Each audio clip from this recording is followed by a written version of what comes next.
ambitious Wall Street financier. Joe conducted himself in every way as a master of the universe. With a dark secret. He was like living this whole separate life. A glamorous bad girl with a penchant for rich and dangerous men. We wanted to be bad girls, but not too bad, a little bit bad. Joe and Diane Pikul were living the New York high life. High society, the limousines, the fancy restaurants, the Hamptons. Until Diane mysteriously vanished. The last words to me, I remember, I can handle it, don't worry. A high-flying New York power couple rises to the top on a tide of greed and ambition and drowns in it. Tonight, on Power, Privilege, and Justice.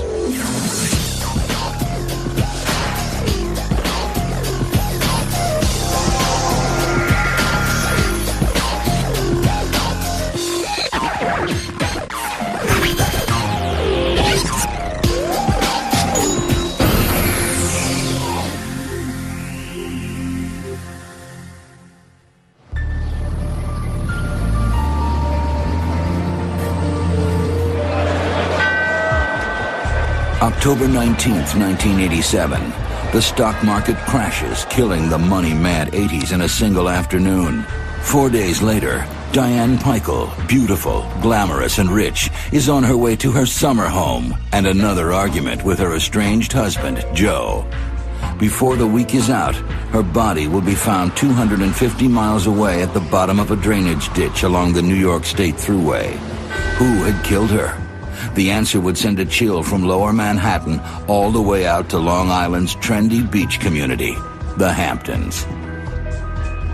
Joe and Diane Pikul were a New York power couple, a high-flying money manager and his glamorous wife. They seemed to have it all, but their lavish lifestyle masked a tale of perversion and madness.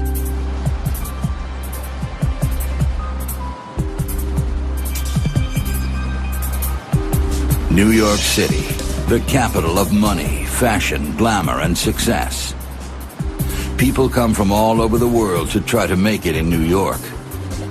Some dream of making it big on Wall Street, others to be accepted by the in crowds, the artists, the socialites, the rich and powerful. Joe Pikul, a poor kid from Massachusetts, dreamed of both. Joe grew up in the Polish working-class neighborhood of Ware.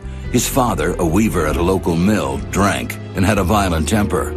He left scars on Joe, not all of them emotional. He would later tell people that he had a very abused childhood, that his father was an alcoholic, and beat him so severely that on one occasion broke his jaw. Despite the abuse, Joe excelled in school, learning at an early age to conceal his most intimate feelings. In high school, he did fairly well. He was on the football team, glee club, a very good student, went to a 5-year program at Northeastern University, where he graduated with high distinction, which is equivalent to magna cum laude. At Northeastern University, Joe met and married Sandy Jarvinen, a sweet and submissive girl. Joe was dominant, confident, and in Sandy's eyes, charismatic. In 1960, the couple moved to New York City, and Joe went to work as a money manager on Wall Street. It was the beginning of the 60s stock boom. Joe was in the right place at the right time. The hours were brutal and the pressure intense, but his hard work paid off. By the end of the decade, he was a multimillionaire. He often traveled to Europe by Concorde to check out stocks firsthand and was celebrated in the financial press for his business savvy. He was a self-made man, a strong-willed man, a man who trusted and kept his own counsel above all others. He was a wheeler-dealer in stocks in the stock market, noted for his very aggressive trading. But what made for success in business caused pain at home. Joe bullied and abused Sandy and often drank to excess. One occasion he hit her on the head with a statue, and she fell down a flight of steps unconscious or semi-conscious, woke up, got herself together to get into a car, and then just fled. By the early 70s, Joe was caught in a dangerous downward spiral. He and Sandy divorced. He was overextended financially, and fellow brokers complained that he was often drunk and disorderly at the office. One day, when a limousine driver came to pick up Joe, he accused the man of having an affair with Sandy. When the driver denied it, Joe pulled out a gun and pistol whipped him. There's no question that Joe Pikul had an extremely volatile temper. The cab driver incident is just one of many in the course of his life where this guy would snap and go ballistic at anybody and everything that got in his way. With his divorce from Sandy, his financial woes, and his drinking problem, Joe clearly needed help. In April of 1976, he entered Alcoholics Anonymous near his apartment in the West Village. I'm very familiar with the Perry Street AA. I went there myself every day for a couple of years. At Perry Street, Joe found himself surrounded by artists, writers, and intellectuals. One of them was a beautiful yet troubled young writer named Diane Whitmore. Diane grew up in a wealthy Indiana family. She was an only child who dreamed of life in the big city, of writing, art, and lavish parties. She was just a fascinating woman. She was hilariously funny. She was gracious. She was interesting and intelligent. In 1965, Diane graduated from Mount Holyoke, an exclusive women's college. She set off for New York's famous Greenwich Village with two ambitions: to become a writer and to get rich. She was looking for, a post-college, post-Midwest experience that was full of glamour, edge, poetry, bohemianism, a hint of violence, which is something that always attracted her, and she was quite frank about that. She spent the next 10 years experimenting with drugs and a series of volatile relationships.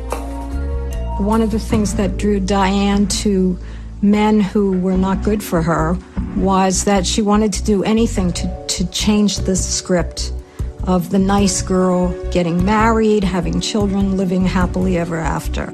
But after a decade of trying to find herself in New York, Diane was divorced, drug-dependent, and a recovering alcoholic. She desperately needed a change in her life. She hoped to find that change in AA, and she did. She met Joe. He had a dark side, clearly, and she was attracted to the dark side. At the same time, she wanted to, at that point, be a rich man's wife, and she got both in this one package, and it was a very, incendiary package. She was gorgeous, she was funny, she was sexy, she was talented. He was not a particularly handsome man. She probably knocked his socks off. And I also think, sadly, that he had the eyes of a predator, that he sensed that he could get her. Just a few months into their relationship, Diane became pregnant. 2 months later, on July 14th, 1978, Diane and Joe were married. When Joe and Diane walked down the aisle, they thought they were walking into a fresh, new beginning. But their marriage would turn out to be a big mistake, a deadly mistake. When we return, Diane discovers her husband's secret life.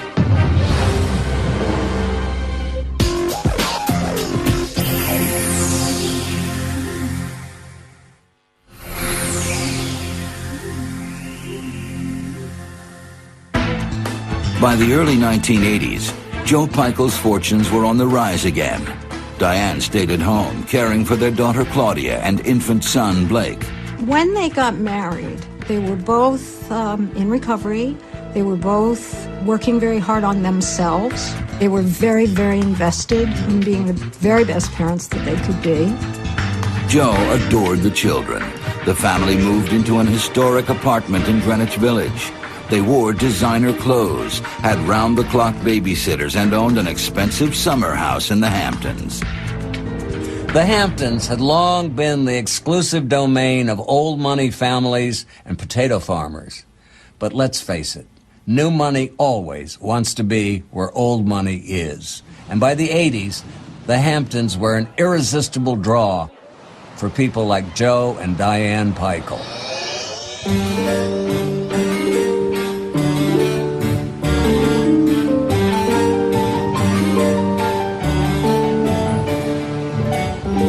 With With its oceanfront properties and trendy scene, the Hamptons was a favorite getaway for the rich and famous like Calvin Klein, Christie Brinkley, and Paul Simon. The Pikul's Amagansett retreat was at the edge of this rarefied world. It was an upper middle class, 80s affluent life. The kids were in private schools. She had a decorator for both her village apartment and her Amagansett house. Diane was living the high life she had always wanted. She and the children spent summers in the Hamptons. Joe stayed in New York during the week and took limos out to Amagansett on weekends.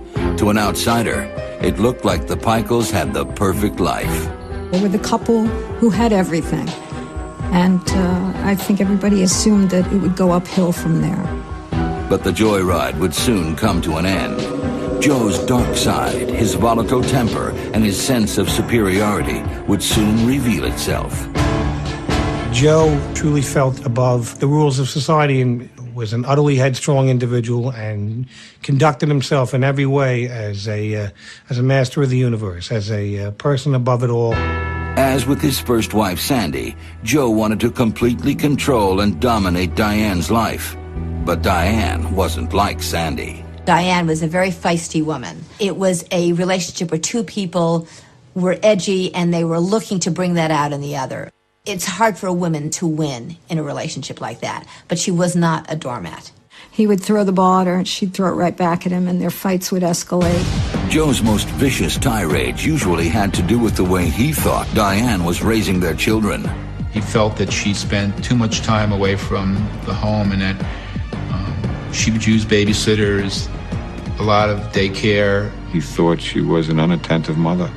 He didn't like the way she was raising his children. Also happened to be her children. They had bitter fights about it. By early 1987, after nearly 10 years of marriage, it seemed Diane could do nothing right in Joe's eyes. The couple rarely shared a bed, and Diane began to suspect that Joe was having an affair with another woman. But she was about to uncover a far more disturbing secret about her husband. While searching through the attic in their Greenwich Village apartment, Diane made a shocking discovery. She found suitcases filled with women's lingerie, some of which was her own. She also discovered videotapes and photographs of Joe dressed in drag. I think he was sleeping with men. I think he was cross-dressing. Yes, he was leading a double life. Diane was disgusted and profoundly disturbed. And she starts screaming at Joe, "Stop stealing my underwear, buy your own clothes." And she really confronts him with this whole knowledge that he's a cross-dresser. Diane placed a desperate call to Manhattan's top divorce attorney, Raoul Felder. I don't think he was leading a double life. I think he was leading a triple life. He had a life at the office where he's a successful bond trader. He had a life at home where he abused Diane. And then he had the third life as a cross-dresser. But Diane knew that if she kicked Joe out, he'd take his money with him, and she wasn't ready for that. Not yet. She gave Joe's videotapes and photographs to her lawyer and began to plan for a life without Joe. Armed with the videotapes, the pictures, and Manhattan's top divorce attorney, Diane seemed to hold all the cards. But what she didn't know was that the deck was stacked against her.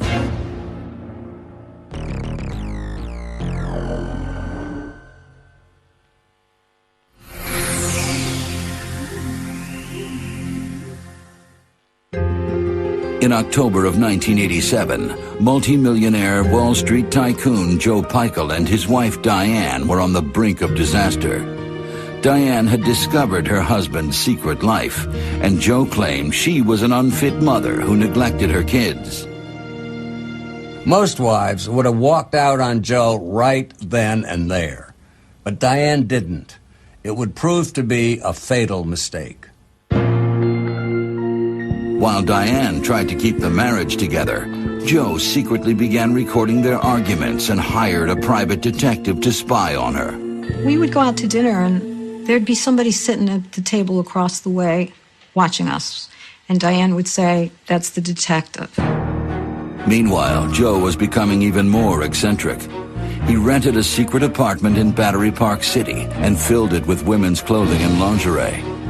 One night, he blindfolded the children and led them to the apartment, warning them not to tell Mommy about Daddy's secret.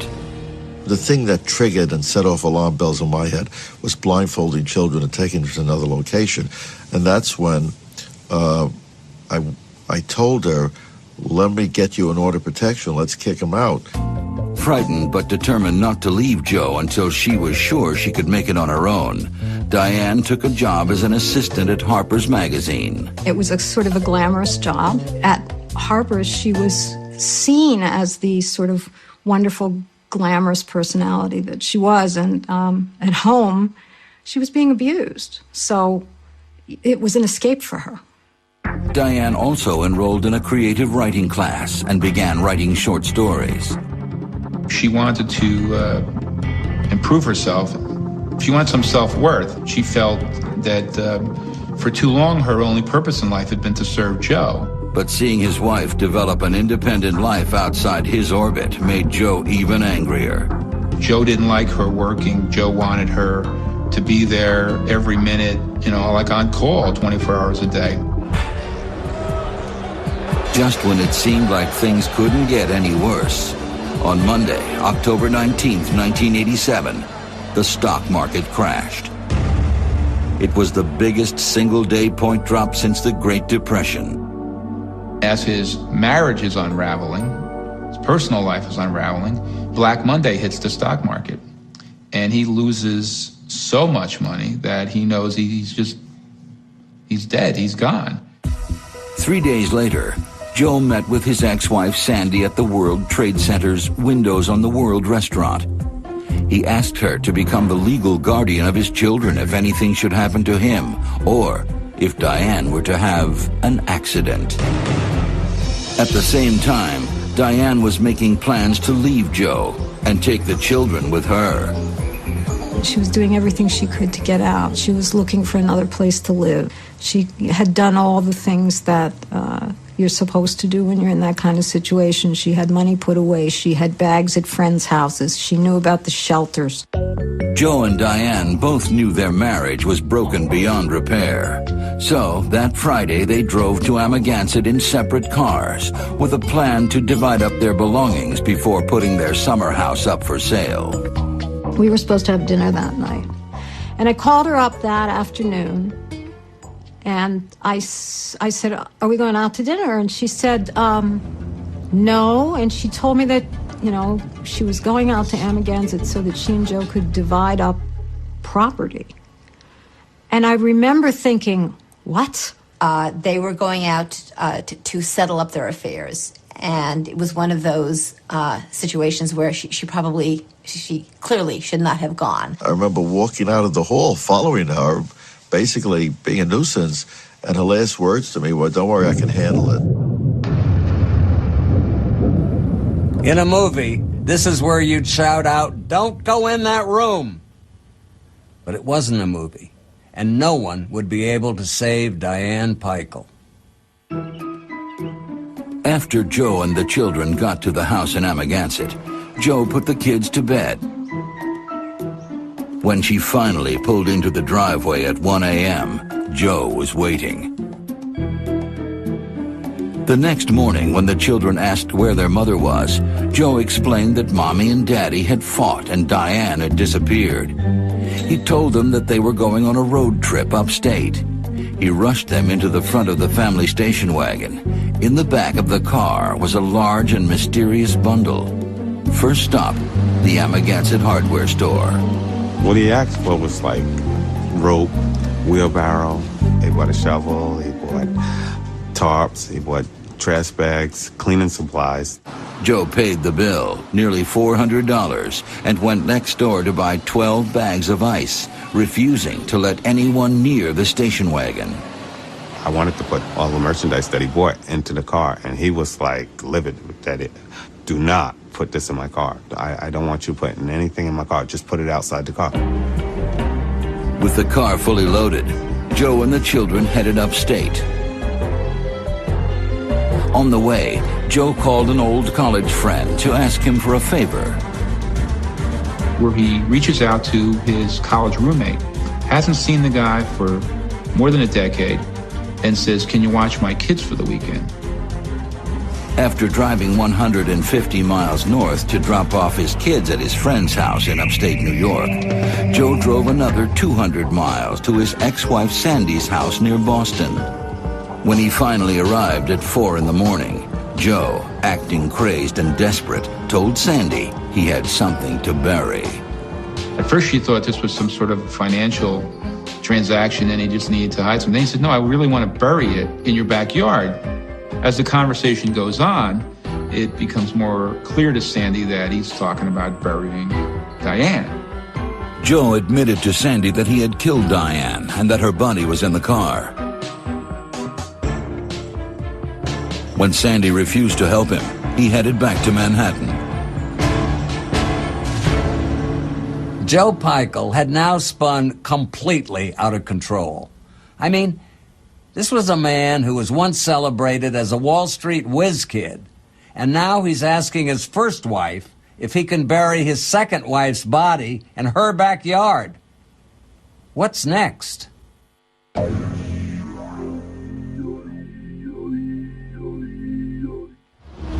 48 hours after he murdered his wife, Joe Pikul awakened in his Greenwich Village apartment.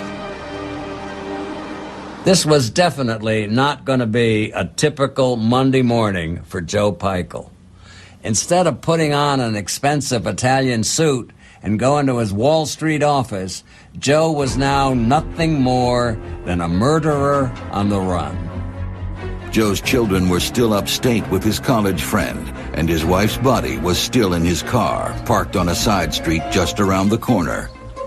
He called his children's schools to report they would be absent. Then, he got into his car for the 2-hour drive upstate to pick them up. But first, he had to dispose of their mother's body. As he approached the Newburgh exit, there was a pull-off on the road. And I think he realized that this would probably be the last chance that he had. He pulled off, he looked down in a drainage ditch, and he just said, "I got to get rid of it," and put it at that location. Joe was just a few miles away from picking up his children when he pulled Diane's tarp-wrapped body out of the car and dragged it 30 feet down into a drainage ditch. I always thought that for such a smart, intelligent man who was very successful in the professional world, that it was very strange that he would dump his wife's body in a place where she could be easily found. After picking up his children, he drove to the Stewart Auto Wash in Newburgh, New York. He looked like he'd been with days without sleep. His hair was a mess, his clothes were all wrinkled. He really looked, like he was in rough shape. Joe ordered the works, the $9 super wash, and was especially concerned that the back of his car be cleaned thoroughly, saying he'd pay whatever it took. There was a sunken area in the back of the car, and I climbed down in there to clean it. I was down the side of it cleaning it. He just kept coming back and asking me how messy it was.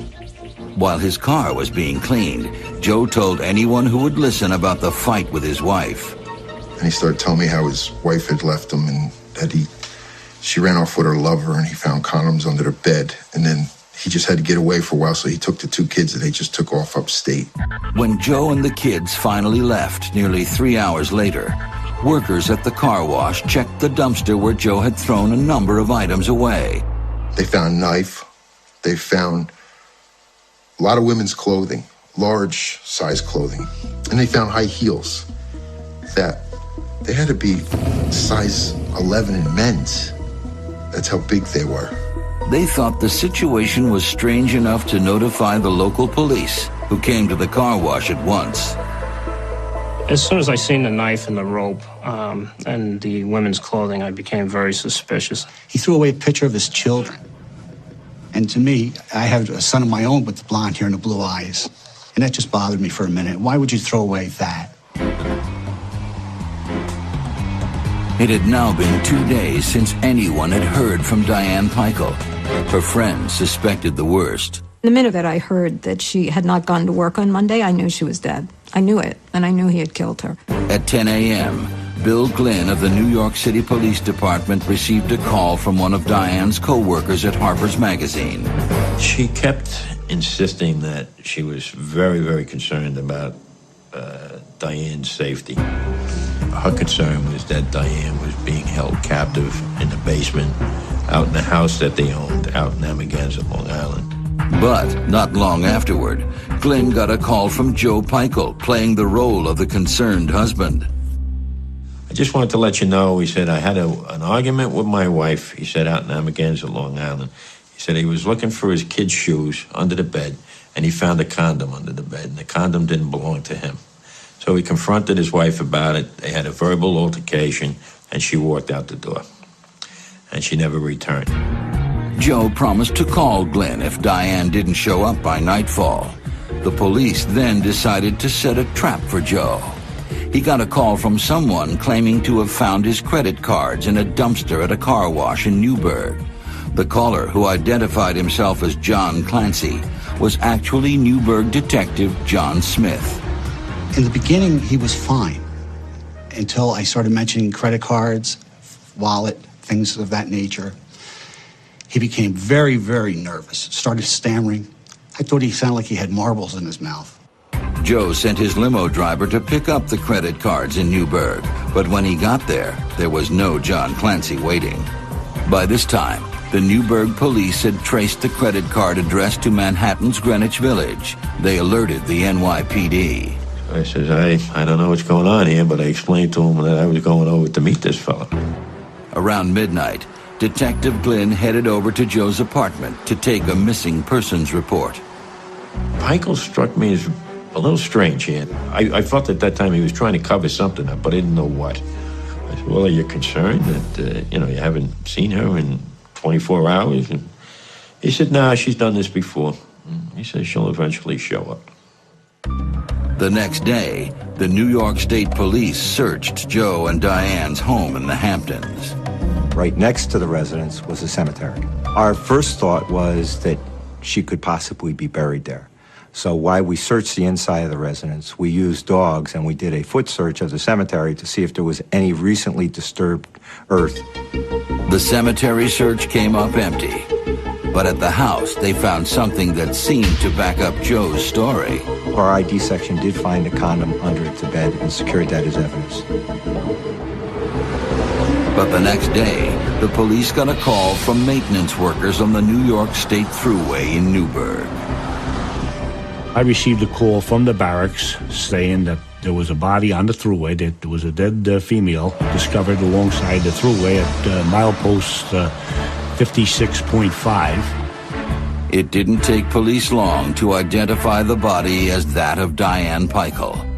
An autopsy revealed that she had been severely beaten until she was unconscious, then strangled to death. When police went to question Joe at his home, he was gone. Not only that, they soon found out his money was gone too. We developed information that he was withdrawing large sums of money from his bank accounts. He was a very affluent individual. And we were concerned that he was going to try and leave the country. Finally, on Thursday, October 29th, 5 days after the disappearance of Diane, Joe Pikul was arrested at his lawyer's office in Manhattan and taken to police barracks upstate for questioning. Detective Joe Tripotto was in the car. He was constantly talking about this Diane, how nasty she was and how he thought she had boyfriends. To keep him talking, Detective Tripotto took Joe to the morgue to see the body. And Pikul looked at her, and I specifically looked at him to see, looking for some big reaction. He looked at her and he just said, "That's her." Joe was then asked to undress so police could check for drugs or marks on his body. Pikul violently objected. I said, "Joe, you're going to strip.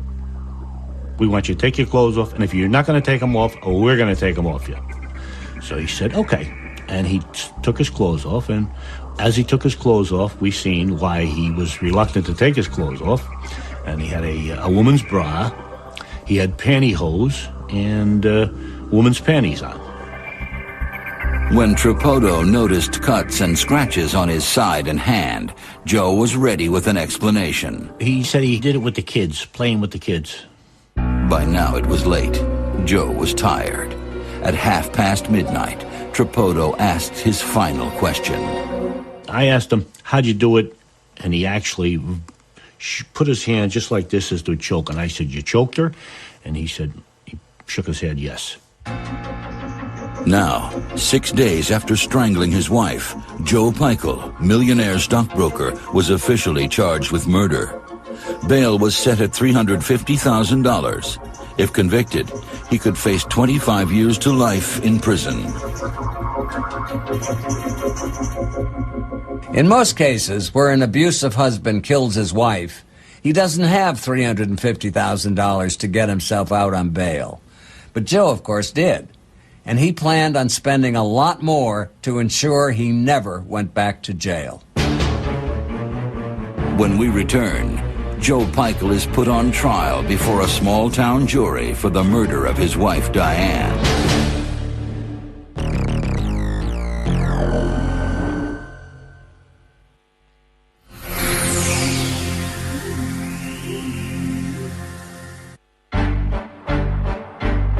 It was now January 1989. Diane Pikul had been dead for more than a year.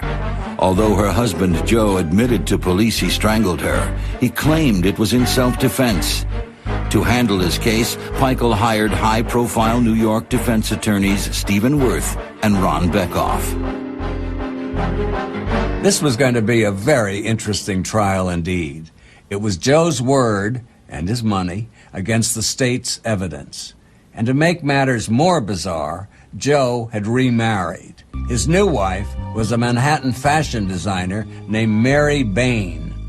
He showed up in my office one day during the summer with her, introduced me to her, and we chatted for about an hour. At the end of that, he said, well, what do you think? Can I get married? I said, Joe, I'm against it. He said, why? I said, listen, if we bring in another woman who you are now married to, they might say it's a motive. He walked out of this office, and 2 days later, I got a call they were married. How any woman could come to become so intimate so quickly with an individual accused of killing his wife. I mean, it was mind-boggling to me. Because Diane's body was found in upstate New York, the trial was held in Goshen, a sleepy little town 2 hours north of Manhattan. The location put Joe's big city legal team at a disadvantage. We kind of got the feeling that we were playing an away game, and clearly the feeling was that Joe, certainly, if not all of us, was a slick, successful New Yorker, the very stereotype of urbanite that upstaters don't like. Good morning, ladies and gentlemen. On January 26, 1989, jury selection ended and the trial began. It was 11 men and 1 woman, and we were thinking, you know, oh boy, are these guys going to understand a Greenwich Village woman? You know, are they going to just say, you know, she kind of deserved it? Joe's lawyers would go out of their way to appease the small-town jury, but they couldn't control Joe's new wife, Mary. We go there the first day, and Mary shows up with Joe, and they're coming in holding hands, and she's in a full-length mink coat. I grabbed her before we went in the car and said, Mary, I don't know what's in there, but they ain't gonna like the full-length coat. You can't come in there with the full-length coat. She said, okay. She took the coat off, hung it up. Next day, Joe came in by himself. I was relieved. But an hour later, when everyone was in there and no one was there to stop her, she walked into the court and sat there the whole day in a full-length mink coat. Before the trial even began, Joe's high-priced attorneys requested private meetings with the judge to keep potentially damaging testimony out of court. First and foremost, the jury would never hear about Joe's affinity for women's underwear. Can you imagine what it'll do to a jury? You get a grandmother or a school teacher, and all of a sudden they hear someone cross-dressing. They're not used to that, and it'll strike them as odd and probably hold it against them. But the prosecution wasn't worried. They had plenty of evidence to build their case. It was clearly not the perfect crime from the outset.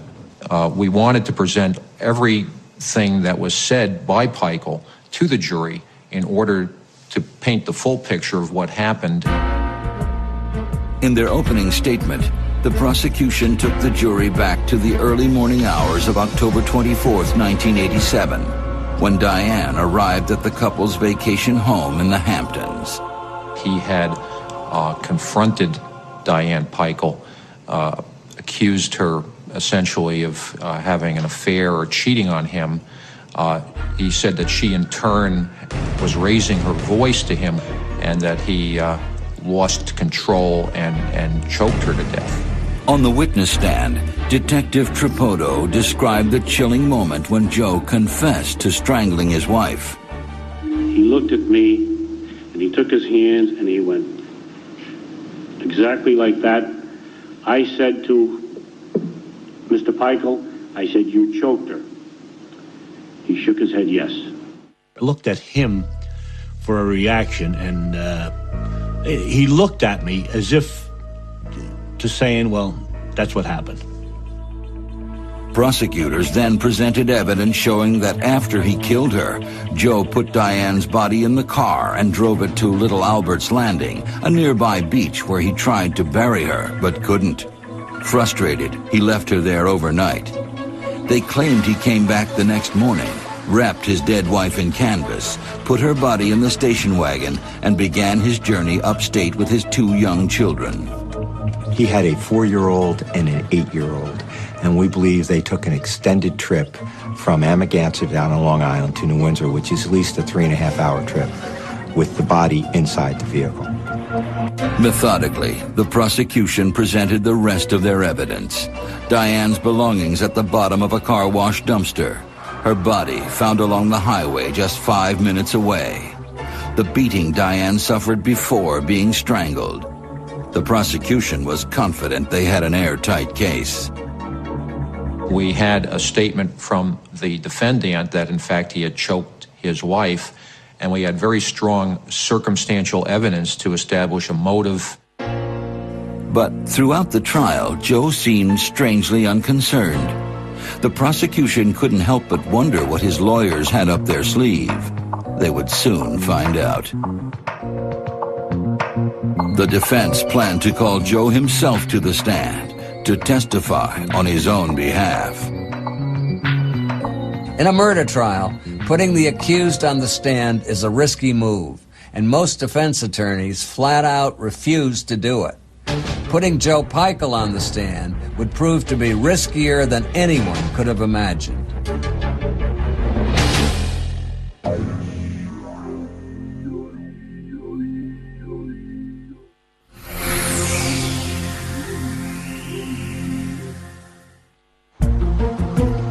The Joe Pikul murder trial had been underway for over a month. The defense had but one witness left to call, Joe Pikul himself. We built our defense knowing full well that we were going to win or lose this case on whether the jury liked Joe Pikul, whether they believed Joe Pikul, whether they felt bad that he caused the death of his wife. If Joe faltered, he was a dead duck. But Joe's lawyers had been rehearsing him for weeks, and they were confident that he could pull it off. But on the morning Joe Pikul was scheduled to take the stand, he didn't show up. The next morning, 9:30, no Joe Pikul. Step up. Step up. Step up. 5 minutes before 10 or thereabouts, he staggers into the courtroom with Mary. She's saying he's drunk, he drank a whole bunch of vodka last night. The defense scrambled to try to get the trial adjourned for a day. And he denied my motion. He says, "You have an hour and a pot of coffee. Sober him up and let's go." So, just before noon, Joe Pikul took the stand. We spent countless hours just going over the story and talking about his mannerisms. Some days he was so good, we were on the verge of tears. And the Joe Pikul that testified was just rambling, drunk, and he started out poorly, very disappointed. He almost made me want to drink. The testimony that you said that she deserved. Possibly you said that? Yeah. She was a bitch and cheated on me right from the beginning. I wanted my children. I didn't want them with her. And also, she had tried to kill me.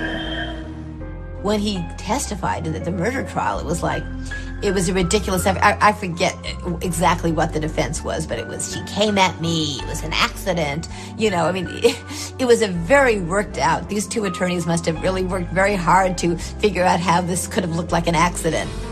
To back up Joe's story, the defense showed photos of a cut on his side, saying Diane attacked him with a knife.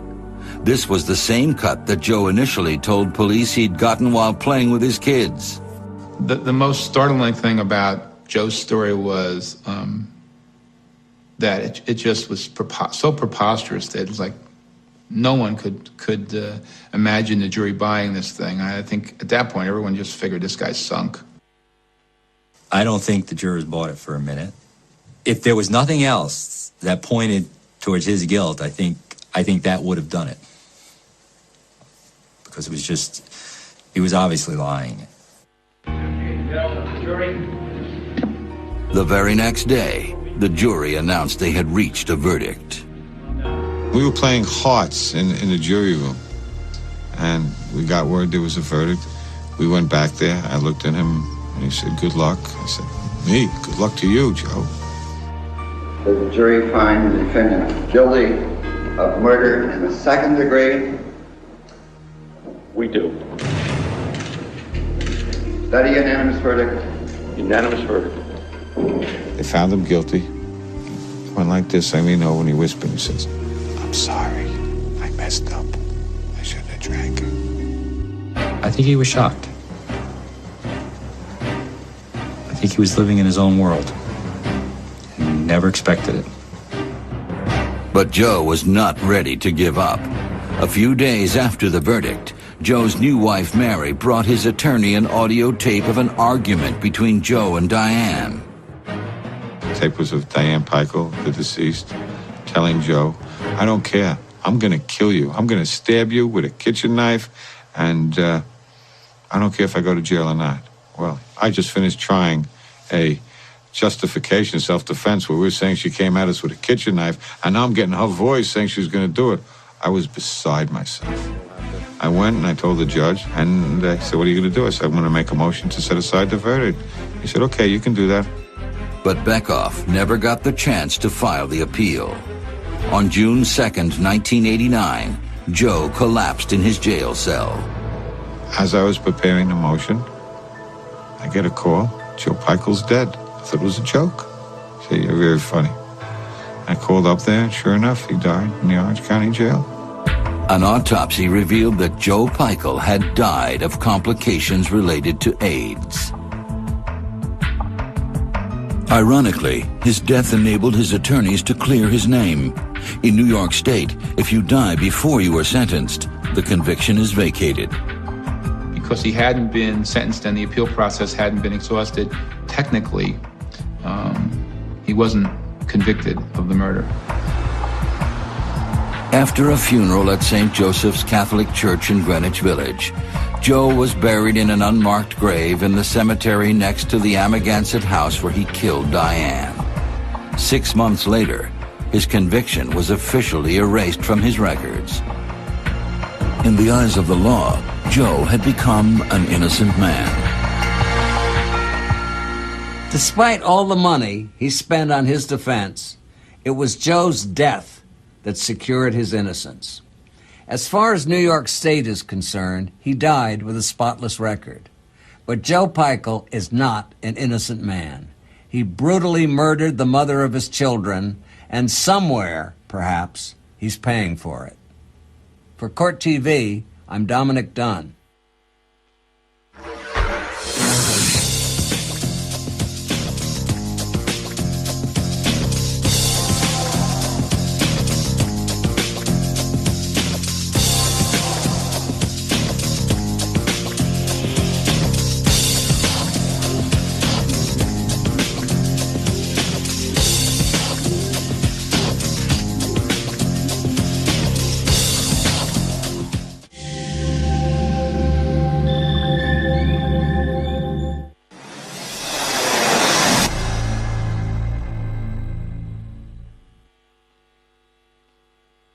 In it. Tonight, on Power, Privilege, and Justice.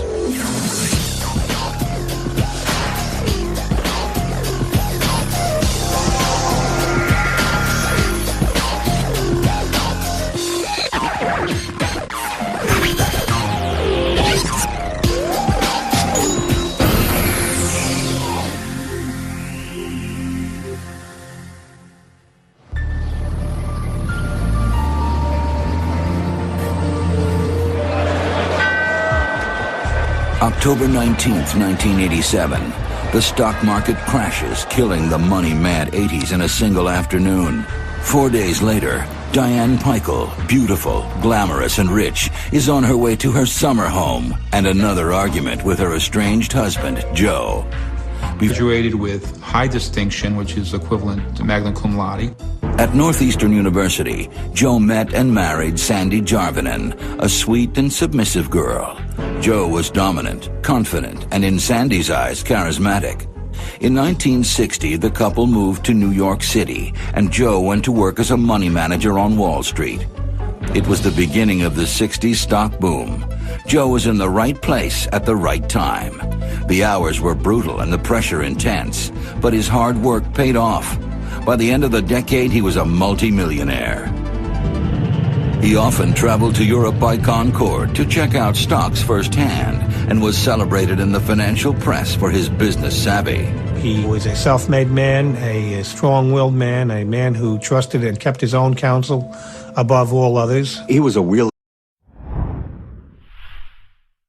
An ambitious Wall Street financier.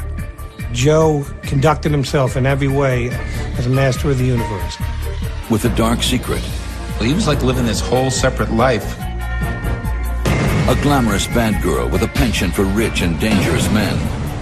We wanted to be bad girls, but not too bad, a little bit bad. Joe and Diane Pikul were living the New York high life. High society, the limousines, the fancy restaurants, the Hamptons. Until Diane mysteriously vanished. The last words to me are, "No, I can handle it, don't worry." A high-flying New York power couple rises to the top on a tide of greed and ambition and drowns it big on Wall Street.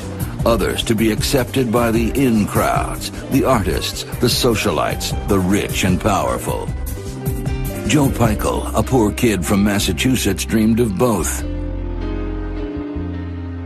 Joe grew up in the Polish working-class neighborhood of Ware. His father, a weaver at a local mill, drank and had a violent temper. He left scars on Joe, not all of them emotional. He would later tell people that he had a very abused childhood, that his father was an alcoholic, and beat him so severely that on one occasion broke his jaw. Despite the abuse, Joe excelled in school, learning at an early age to conceal his most intimate feelings. In high school, he did fairly well. He was on the football team, glee club, a very good student, went to a 5-year program at Northeastern University, where he graduated. Before the week is out, her body will be found 250 miles away at the bottom of a drainage ditch along the New York State Thruway. Who had killed her? The answer would send a chill from Lower Manhattan all the way out to Long Island's trendy beach community, the Hamptons. Joe and Diane Pikul were a New York power couple, a high-flying money manager and his glamorous wife. They seemed to have it all, but their lavish lifestyle masked a tale of perversion and madness.